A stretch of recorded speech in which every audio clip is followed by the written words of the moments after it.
मैं हूं आपके साथ मेघा।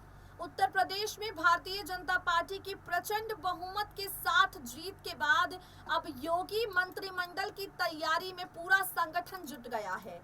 योगी आदित्यनाथ के शपथ ग्रहण को लेकर तैयारियां जोरों शोरों के साथ हो रही हैं और किस मंत्री को कौन सा मंत्रालय दिया जाएगा, किस नेता को इस कैबिनेट में जगह दी जाएगी, ये सवाल उठने शुरू हो गए हैं। यूपी की इस बार चुनाव में तीसरे नंबर की पार्टी बनकर सामने आई है अपना दल सोनेलाल। जहां एक तरफ भाजपा राज्य की सबसे बड़ी पार्टी बन गई है, समाजवादी पार्टी सबसे बड़ा विपक्षी दल बन गया है और तीसरे नंबर की पार्टी अपना दल सोनेलाल बन गई है, जिनकी यहां पर कमान अनुप्रिया पटेल के हाथ में है। बीजेपी के साथ गठबंधन के साथ चुनाव लड़ा अनुप्रिया पटेल ने। यहां पर 17 सीटें उन्हें दी गई। गठबंधन में 12 सीटों पर अनुप्रिया पटेल की पार्टी जीत दर्ज करा पाई है और अनुप्रिया पटेल का कद बढ़ चुका है। आपको बता दें, साल 2012 में जब सबसे पहला चुनाव लड़ा गया था अनुप्रिया पटेल ने बीजेपी के साथ मिलकर, तो उस चुनाव में 2 सीटें मिली थी अनुप्रिया पटेल की पार्टी को। दोनों पर इस पार्टी ने जीत दर्ज कराई। तो यूपी की सियासत में अनुप्रिया पटेल की पार्टी अपना दल सोनेलाल का कद लगातार बढ़ता जा रहा है और बीजेपी में भी अनुप्रिया पटेल की पकड़ मजबूत होती जा रही है। भारतीय जनता पार्टी के प्रत्याशियों के लिए अनुप्रिया पटेल ने इस बार 70 रैलियां की हैं और उन हर जगहों पर जहां अनुप्रिया पटेल ने रैली की है, भाजपा प्रत्याशी को अच्छे वोट मिले हैं, भाजपा प्रत्याशी जीता है। तो क्या कहता है आंकड़ा और कैसे भाजपा गठबंधन में उत्तर प्रदेश की राजनीति में अनुप्रिया पटेल का कद बढ़ गया है, देखिए जरा। उत्तर प्रदेश विधानसभा चुनाव 2022 में भारतीय जनता पार्टी ने 255 सीटों पर जीत दर्ज करते हुए पूर्ण बहुमत हासिल किया है। माना जा रहा है होली के बाद योगी सरकार का शपथ ग्रहण समारोह आयोजित किया जाएगा।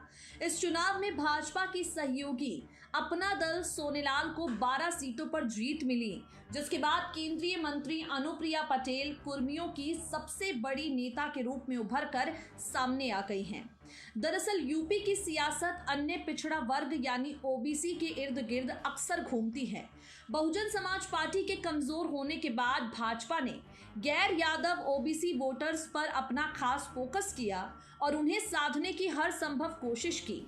इसी का परिणाम है कि साल 2014, साल 2019 के लोकसभा चुनाव में भाजपा ने जीत हासिल की और साल 2017 के बाद अब साल 2022 के यूपी विधानसभा चुनाव में भी पूर्ण बहुमत हासिल किया। यूपी में यादवों के बाद ओबीसी में सबसे बड़ी आबादी कुर्मी समाज की है, जिनकी संख्या करीब 6% है। इस बार के विधानसभा चुनाव में अपना दल सोनेलाल यूपी की तीसरी सबसे बड़ी पार्टी के रूप में सामने आई है। उसने सीटों के मामले में बसपा कांग्रेस को पीछे छोड़ दिया है। अगर बात करें साल 2012 की, तो साल 2012 के विधानसभा चुनाव में बीजेपी ने अपना दल को 2 सीटें दी, जिसमें पार्टी ने दोनों सीटों पर जीत दर्ज की। साल 2017 में भाजपा ने अपना दल को 11 सीटें दी, जिनमें से 9 सीटें अपना दल ने हासिल की।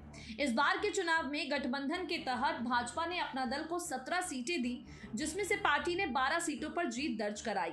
आपको बता दें, अपना दल जिन 12 सीटों पर जीती है उसमें मानिकपुर, विश्वासगंज, घाटमपुर, कायमगंज, मऊरानीपुर, बारा, बिंदकी, छानबे, रोहनिया, नानपारा, सूरतगढ़ और मड़ियाहू शामिल है। अनुप्रिया पटेल अक्सर ओबीसी के मुद्दे उठाती हैं। शिक्षक भर्ती में ओबीसी के आरक्षण का उन्होंने मुद्दा उठाया, जिसका असर हुआ। नीट में ओबीसी आरक्षण का मुद्दा उठाकर इसे लागू करवाने में अनुप्रिया पटेल ने महत्वपूर्ण भूमिका निभाई। इसके अलावा राष्ट्रीय पिछड़ा वर्ग आयोग को संवैधानिक दर्जा दिलवाने में उनकी अहम भूमिका रही। अनुप्रिया पटेल ने पिछड़ा वर्ग मंत्रालय बनाए जाने और जाति जनगणना कराने की भी मांग की। उन्होंने विश्वविद्यालय में 200 पॉइंट रोस्टर सिस्टम को दोबारा लागू कराने में अहम भूमिका निभाई। अनुप्रिया ने अखिल भारतीय न्यायिक सेवा के गठन की मांग भी की। कुर्मी समाज के बीच अनुप्रिया पटेल के बढ़ते कद का अंदाजा आप इसी बात से लगा सकते हैं कि उन्होंने अपने पार्टी के प्रत्याशी के साथ कुर्मी बहुल इलाकों में भाजपा के लिए भी प्रचार किया, जिसका असर परिणाम में दिखाई दिया है। ज्यादातर कुर्मी बहुल इलाकों में भाजपा और उसके गठबंधन को जीत मिली। अनुप्रिया ने 70 से अधिक कुर्मी और ओबीसी सीटों पर भाजपा के लिए प्रचार किया। भारतीय जनता पार्टी में अनुप्रिया पटेल और उनकी पार्टी का कद लगातार बढ़ता जा रहा है। ऐसे में कयास लगाए जा रहे हैं कि अब भारतीय जनता पार्टी अनुप्रिया पटेल को कोई बहुत बड़ी जिम्मेदारी अपनी पार्टी में दे सकती है। गठबंधन के तहत ही सही, लेकिन अनुप्रिया पटेल का कद अब भारतीय जनता पार्टी में बढ़ना शुरू हो गया है।